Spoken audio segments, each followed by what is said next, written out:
According to General Hospital spoilers, Willow Tate may shoot Drew Kane at the wedding, ending this chaotic event with a bang.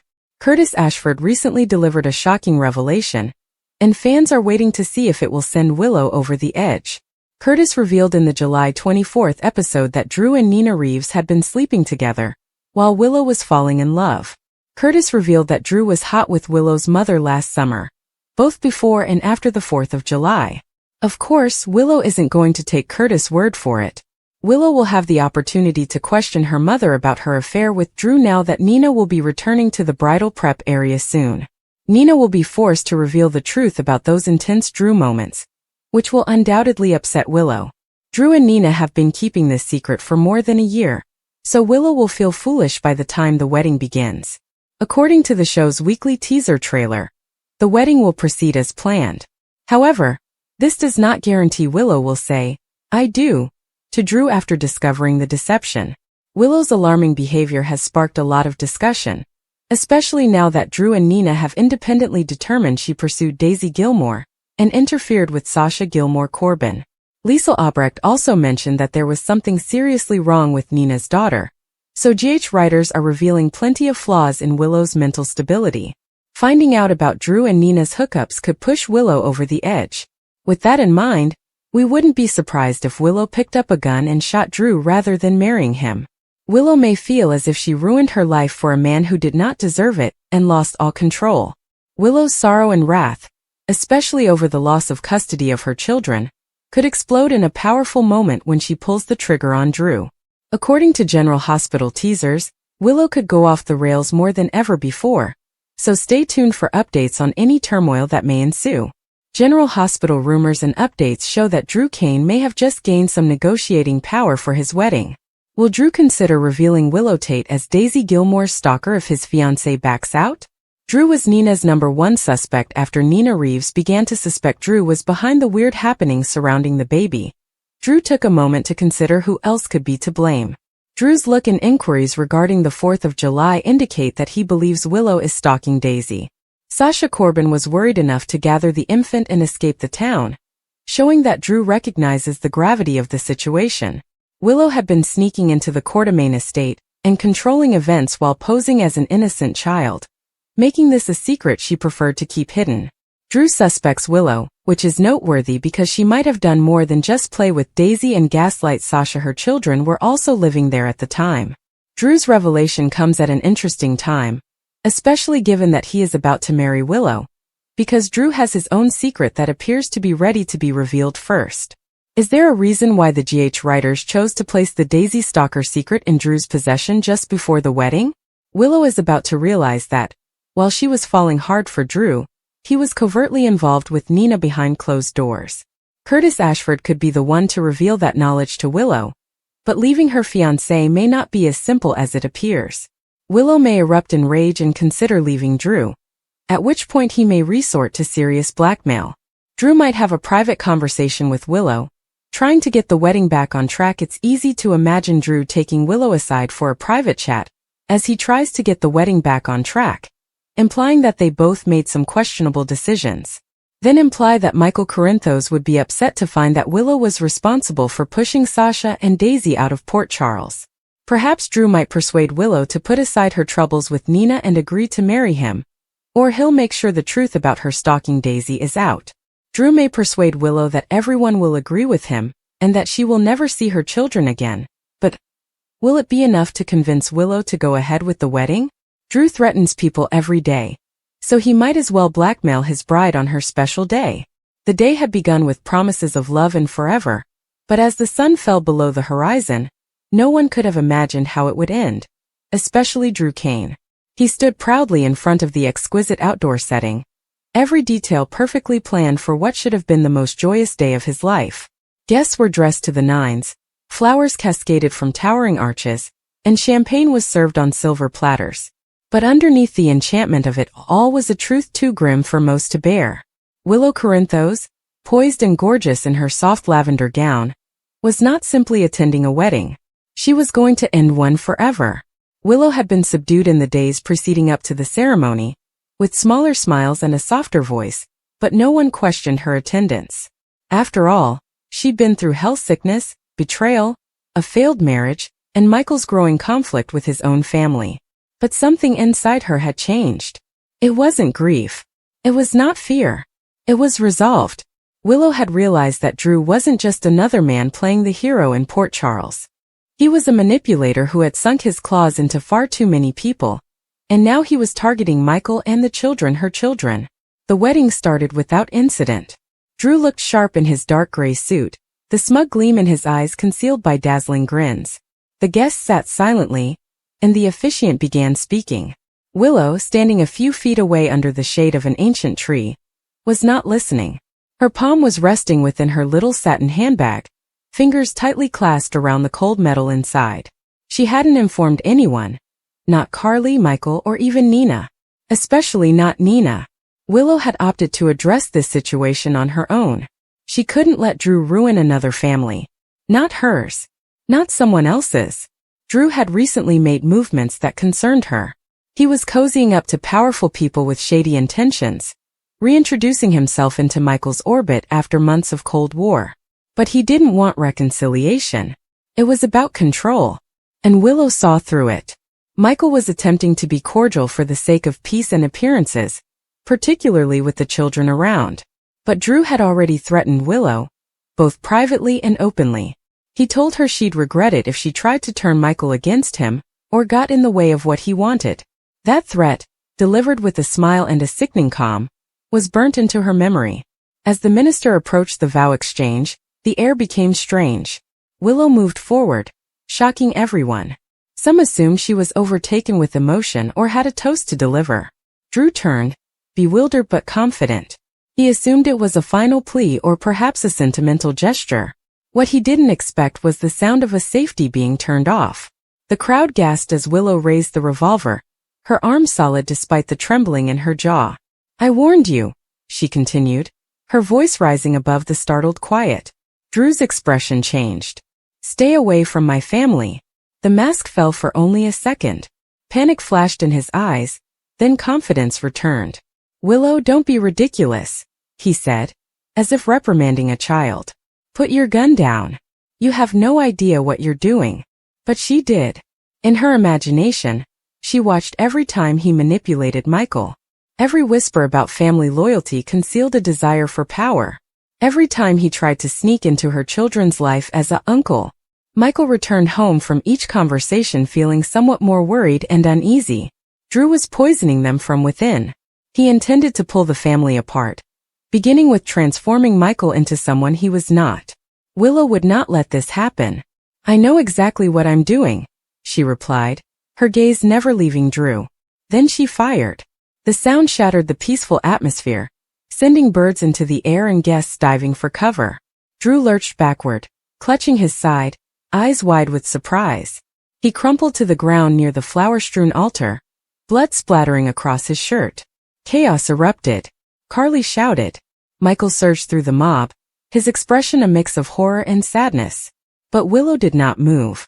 She slowly lowered the rifle, tears gathering, but her expression remained steadfast. Paramedics were called. Police arrived minutes later. Drew was still alive, at least for now. The bullet had passed through his lower belly, sparing important organs but doing enough damage to render him unconscious. The irony of him being transported to General Hospital was not missed on anyone. But Willow was not going away. She did not run. She did not cry out. She calmly waited for the handcuffs. When they were wrapped around her wrists, she did not object. She merely whispered, "I had no choice." Michael was ripped apart. He followed the ambulance, but his gaze was drawn to the patrol car in which Willow sat. The lady he loved, the mother of his children, had shot his uncle during a wedding. But he also understood it wasn't lunacy. Willow wasn't crazy. Something had pushed her into this. And deep down he was afraid he knew what that something was. Willow was calm until she returned to the station. She did not demand a lawyer. She did not cause any trouble for the officers. She told them the truth. She informed them about Drew's threats, his manipulation, and how he had discreetly began to consolidate authority, replacing compassion with coercion. The officers listened, but their expressions were unreadable. Drew was regarded as a hero around the world, a Navy SEAL, a local benefactor, and a responsible citizen. Willow, however, knew that darkness hides best in plain sight. The media burst. By dark, the news had spread everywhere. Willow shoots Drew at the wedding. Ran the headlines. Talk programs argued whether it was justifiable. Internet forums were split down the middle.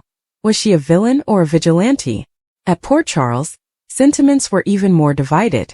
Carly was infuriated and heartbroken. She refused to think Drew could have become so cold, but her feelings for Willow had always been protective.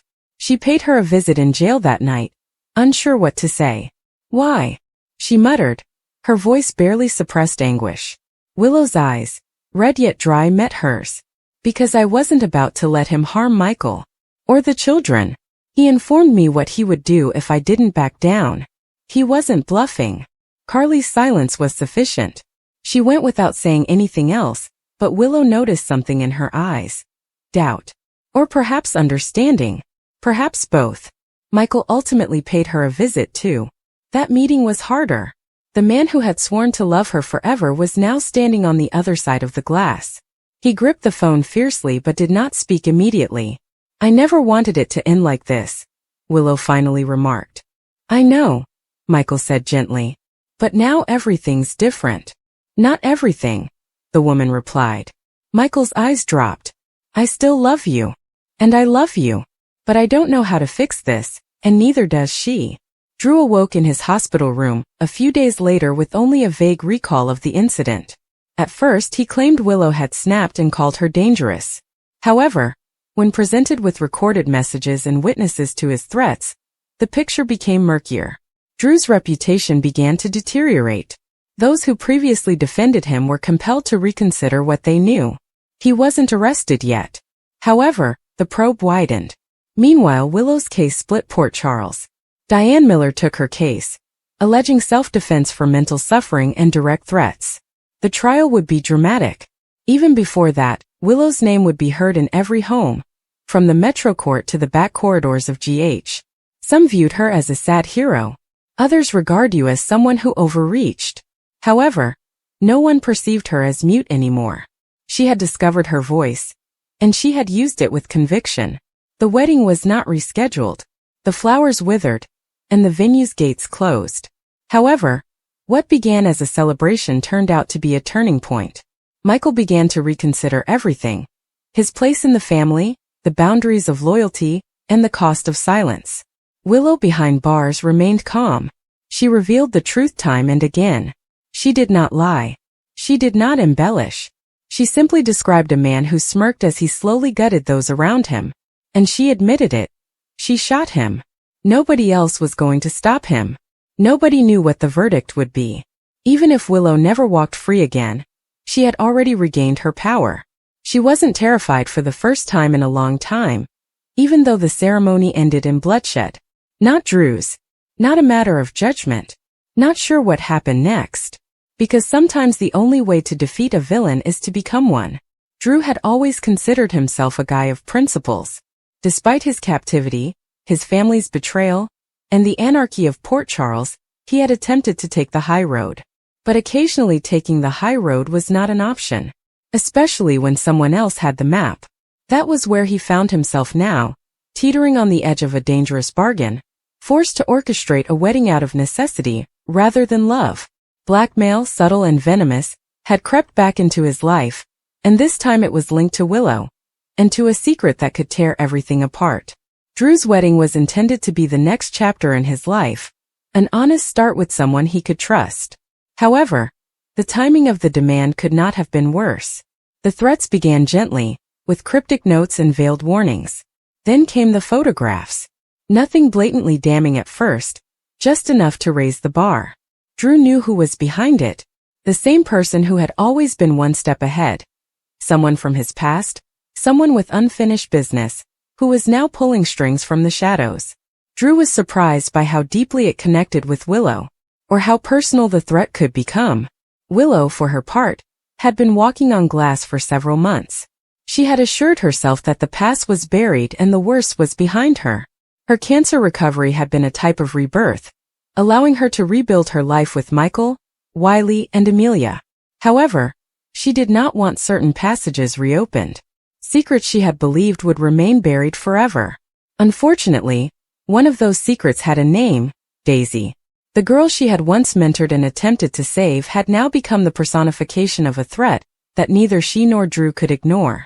Willow began receiving messages, which were initially anonymous and consisted of statements and questions designed to rattle her.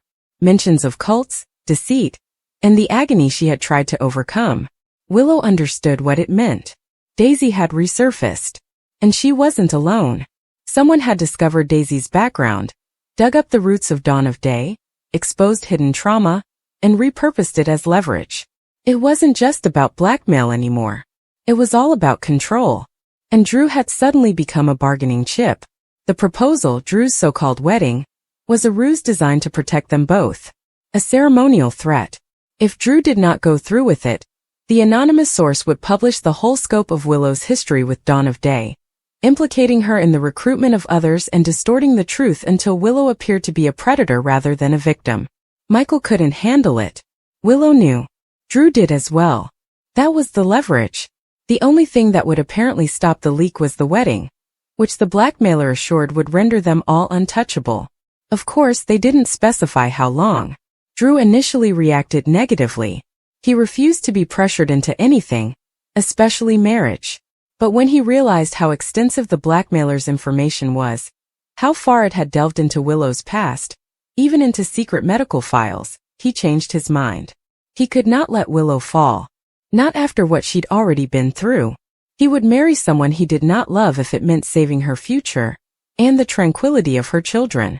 But there was one question neither of them could answer. Who was actually tugging the strings? Suspicion rapidly fell on familiar foes. Nina was the obvious first guess. Her fixation with control and history of manipulation made her a plausible candidate. Even Nina would not resort to dragging Daisy into a blackmail campaign. Or will she? Willow didn't want to believe it, but she knew Nina was trying to rehabilitate her reputation and her connection with Willow. Destroying Drew to drive a wedge between Willow and Michael? That sounded like the type of warped logic Nina might use. But something didn't feel right. Too clean. Too manipulative in a surgical way. Nina acted from the heart most of the time, and even her worst blunders were motivated by emotions. It felt colder. Strategic. Someone who knew how to manipulate the angles and strike individuals where it hurt the most. Someone who had researched both Drew and Willow. Willow realized that this wasn't about Nina. This was about someone who was watching both of them.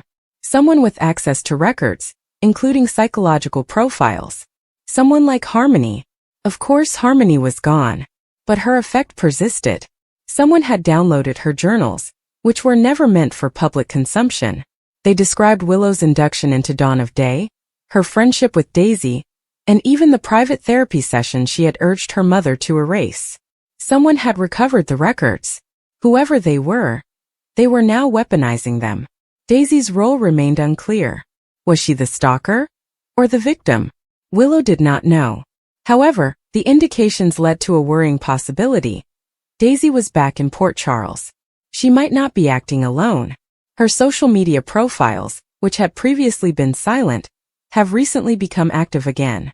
Cryptic postings, obsessive hashtags, mentions of cleansing the truth, and reclaiming the light are classic cult rhetoric, rebranded as revenge. Willow was chilled to the bone after seeing one particular photograph. It was a picture of a hospital hallway, GH's oncology wing, where Willow had undergone her treatment. What's the caption? Some wounds will never heal. Some must be reopened. Willow did not immediately show Drew. She did not want to accept Daisy had grown so dangerous. But when she saw the third image, this time of Wiley's school with a similarly threatening caption, she knew they'd gone too far. Drew went into protective mode. Security information, tracking software, and background checks on all known Dawn of Day survivors. Nothing turned up. Daisy left no trace in public records, credit cards, or digital footprints other than the occasional taunt. Whoever was assisting her was erasing her footsteps.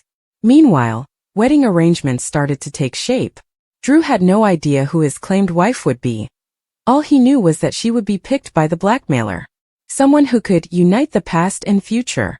Whatever that meant. Willow thought it would be someone connected to DOD, perhaps Daisy herself, coerced into the job by the same threats they were all facing. But part of her feared the worst, that this wasn't only about the past. Someone sought to trap Drew in a situation from which he could not escape. That the wedding was only the beginning, not the finish. The longer they played along, the more bizarre the requests grew. Drew was taught what to wear, where to be seen, and how to make it appear like a genuine engagement. Public displays were mandatory. They had to persuade the world, and thus Michael, that this union was real. The fallout was terrible. Michael was completely caught off guard. So was Carly. No one could explain Drew's abrupt engagement, why he refused to name the woman, or Willow's utter silence. Willow started pushing away to keep Michael from suspecting anything. She claimed it was stress. The cancer scare had changed her. That she required space. But Michael didn't buy it. He started paying close attention to Drew. He began to suspect that something bigger was going on, which neither of them were telling him about. And he was correct. Willow's breaking point came when she received a parcel at the gatehouse. Inside was a DVD. No notes, no markings. She nearly didn't watch it. But when she did, she almost collapsed. It was footage from years ago, dawn of day recruitment videos, this time featuring her. It had been altered, edited, and spliced to make her look like a recruiter rather than a victim. In one segment, she was seen speaking privately with Daisy. The words had been twisted and modified to change the context. The ultimatum was clear: reveal Drew, or this will become public. Willow finally informed Drew. Everything. They sat in quiet for quite some time, both recognizing how serious their situation was. It wasn't only about the wedding. It was not about blackmail.